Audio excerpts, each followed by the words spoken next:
بسم الله الرحمن الرحيم الحمد لله رب العالمين صلى الله وسلم وبارك على المبعوث رحمة للعالمين نبينا محمد وعلى آله وصحبه أجمعين.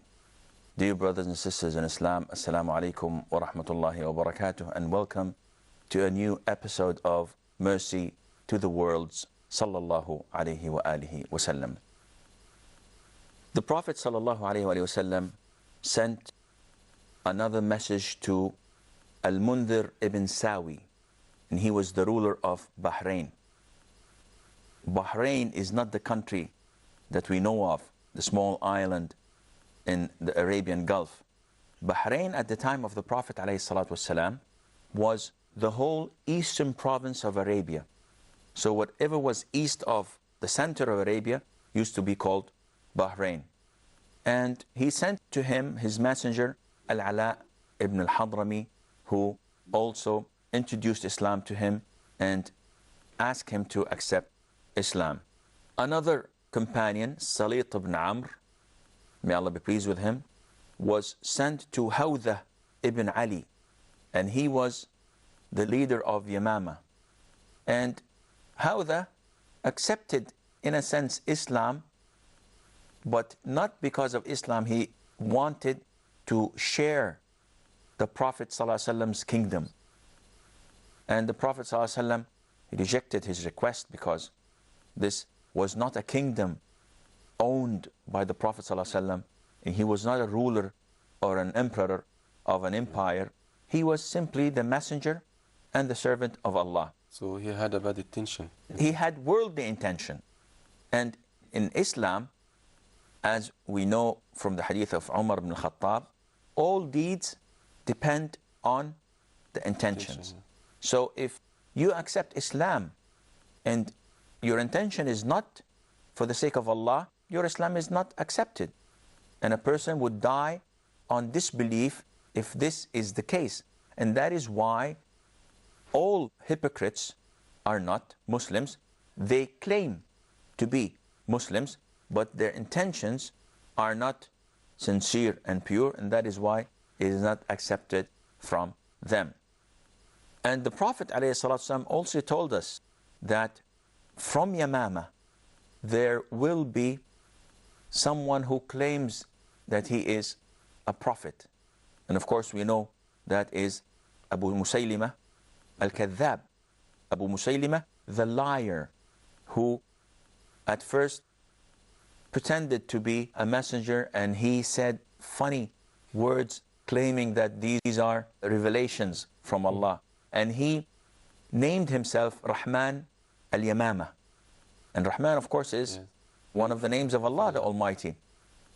And we know the fierce battles that took place immediately after the death of the Prophet ﷺ between the Muslims and between this great and big liar. Also, the Prophet ﷺ sent to Al-Harith ibn Abi Shamar Al-Ghassani, and he was the ruler of Damascus and the regions around them. He sent to him the companion Shuja' ibn Wahb. And when this ruler saw the letter of the Prophet ﷺ, he was outraged. Again, it's arrogance all over. And he was astonished. He said that this man wants me to give him my kingdom? Who does he think he is? And he started to gather his army to go and invade Medina. But being a follower of the ruler of the Romans at the time, he sent asking him for his permission. And what do you think that the answer came? The answer was negative. You are not to go to this man. And he knew that he was the messenger of Allah. So he did not allow him to go to Medina, and he said really strong things about the issue, which made this man, Al-Harith ibn Abi Shamar, made him twist in his attitude. He brought Shuja', may Allah be pleased with him. He honored him, he gave him gifts, he told him nice things, because at the very first, when he attended his court, the moment he saw the letter, he threw it and was frustrated and was agitated. He wanted to go and invade Medina immediately. But after the reply came from Herakl, the leader of the Romans, he calmed down and he came back to his senses and he honored the messenger and the message of the Prophet. I heard that Herakl was about to accept Islam, but the people around him convinced him to reject Islam. Is that true? No, this is not true. He was about to accept Islam. They did not convince him. They did not accept this matter from the very start. So when he showed them and told them about Islam, they all started to shout and they wanted to attack him.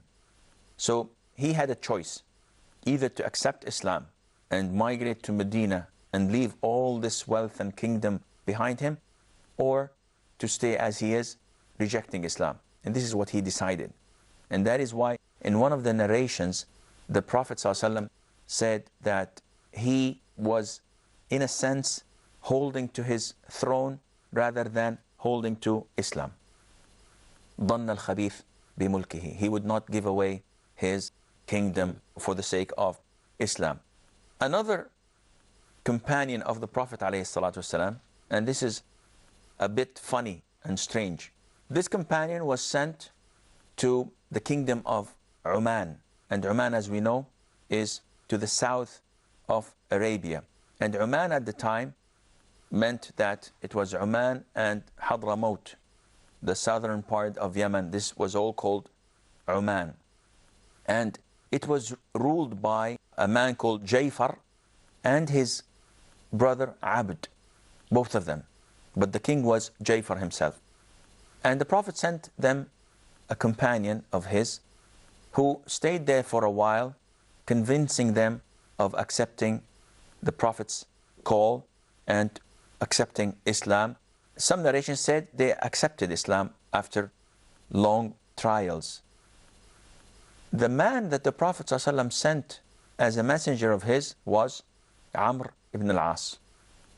And the funny thing is that Amr ibn al-As himself was sent to Al-Najashi in Abyssinia long ago, but for a complete different mission. His mission about 10 years ago was to convince Al-Najashi of Abyssinia to send the Muslims back with Amr ibn al-As. Back to Medina, back to Mecca. Back to Mecca, because at the time Amr ibn al-As was a polytheist, was a pagan. So he went there, he bribed the courtsmen of Al-Najashi, gave them gifts, and convinced them to stand by his side. When he was allowed to speak in the presence of the Najashi, he told him that these are youngsters and they are from our people. And we know what's wrong with them. They said bad things about our gods, and we are requesting you to send them back with us. And